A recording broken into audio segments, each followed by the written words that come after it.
Ce magasin de disques clermontois est installé rue de la Treille depuis 30 ans. Spécialisé dans le rock'n'roll, il propose des CD et des vinyles. Les ventes se répartissent à égalité entre les deux supports, même si on assiste au retour en force de nos anciens 33 tours.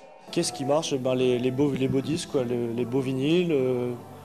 Quand un bon disque sort, en principe, quand le format est beau, c'est pas si difficile que ça en fait. Nous, la plupart de nos disques en nouveauté sont moins chers que partout en fait. Donc c'est une fausse idée qu'on se fait des disquaires indépendants où les disques sont forcément plus chers. Non. Donc c'est faux, en principe, on est souvent moins cher. Cette boutique a failli fermer au milieu des années 2000 au moment du boom du MP3.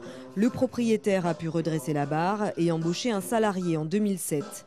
Dans cet autre magasin de disques rue du Port, même constat, difficile d'exister face au supermarché du disque.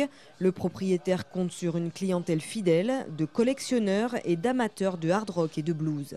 On est vraiment devenus des dinosaures parce qu'on peut se passer de nous, c'est vrai, mais on a un endroit qui est convivial où on rencontre des copains, où on partage la passion, on en discute, on se donne des conseils, on fait écouter, on fait découvrir.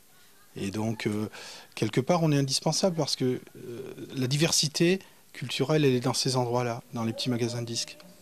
Globalement, les prix tournent entre 10 et 30 euros le disque dans ces boutiques, mais ça peut aller bien plus haut pour les pièces rares. Ces magasins vendent également beaucoup de rééditions des années 1960 à 1980.